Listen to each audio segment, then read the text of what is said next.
গরম বাতাসের আযাব আসে। এই গরম বাতাসের আযাবটা এখন আসে নাই।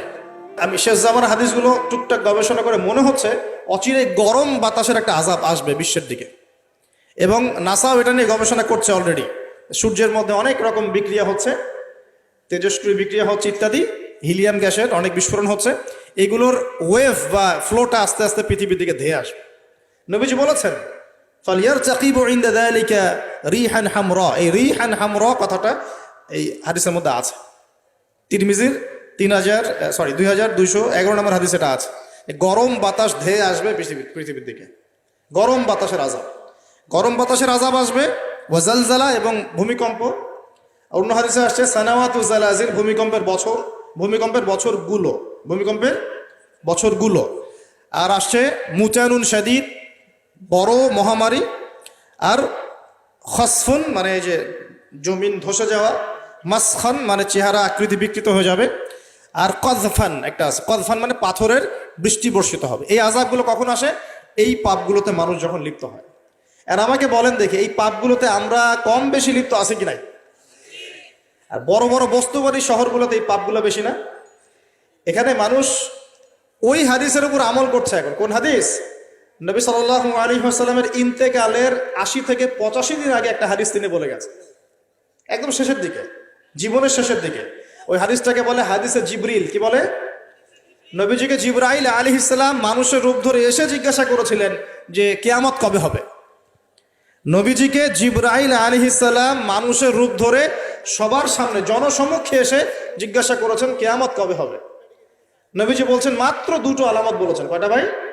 দুইটা। একটা হচ্ছে আনতালিদাল আমাতু রাব্বাতুহা, দেখবে যখন দাসী মনিবকে জন্ম দিচ্ছে। দাসী মনিবকে জন্ম দিচ্ছে মানে কি? সমাজের ন্যায় অন্যায়, হক বাতিল, হালাল হারাম, এই যে মানদণ্ড সব উল্টে যাবে।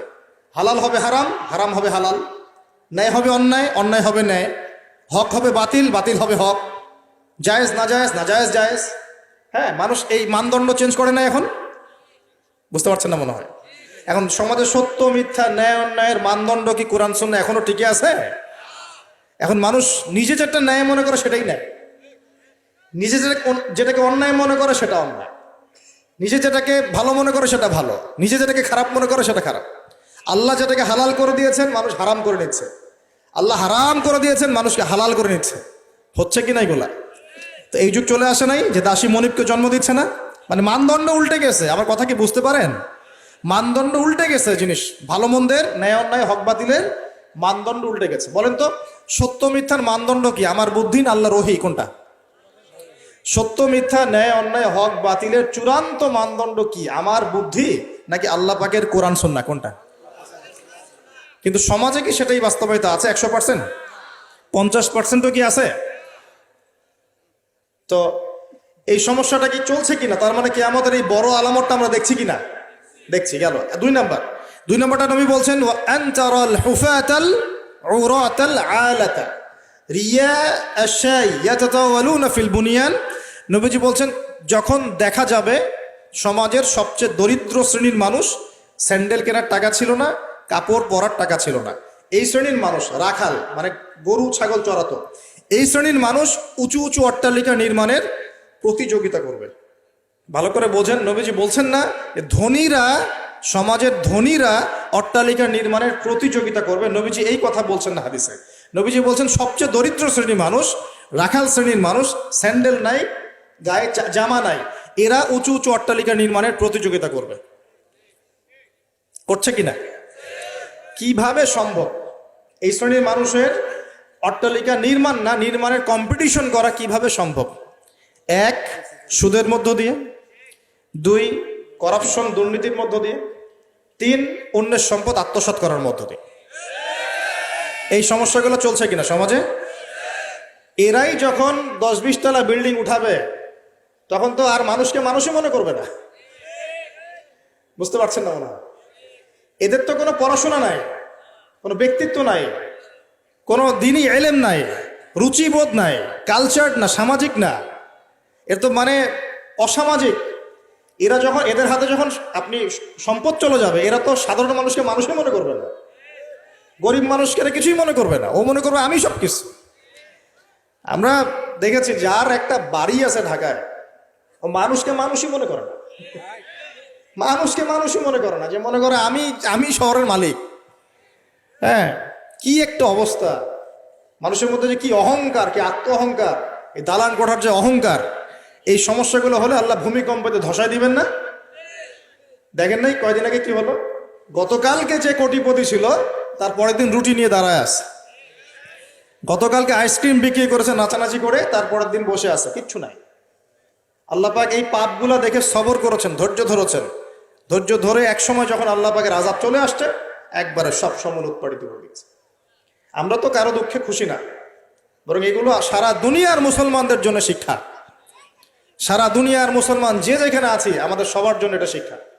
যদি এই পাপগুলোতে আমরা লিপ্ত হই, আল্লাহ পাক ছাড় দিলেও ছাড়বেন না। আল্লাহ পাক ছাড় দিবেন কিন্তু ছাড়বেন না।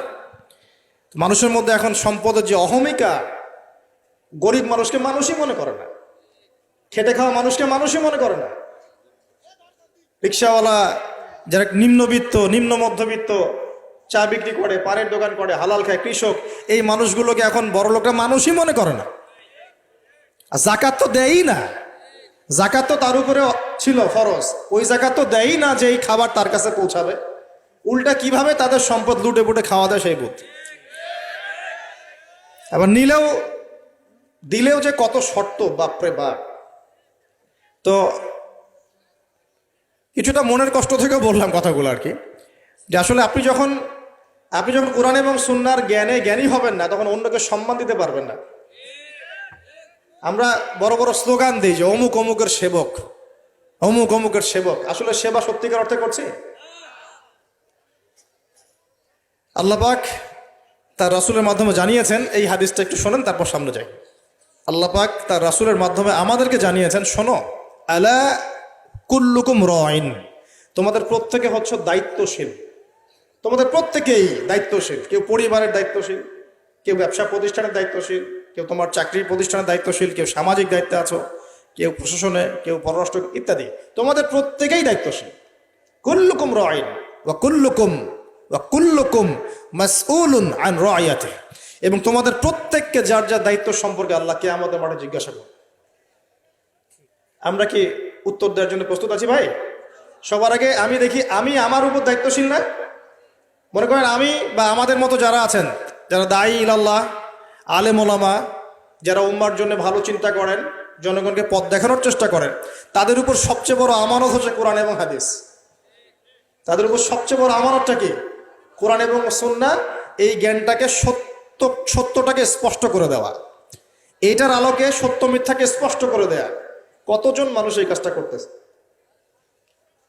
কেউ হিকমার দোহাই পেরে সত্য মিথ্যা স্পষ্ট করে না, কেউ চাকরি চলে যাবে এই ভয়ে সত্য কথা বলে না, কেউ আমার এই হবে সেই হবে কত কিছু চিন্তা করে সত্যের সাথে মিথ্যা তালগোল পাকায় সময় পার করতেছে।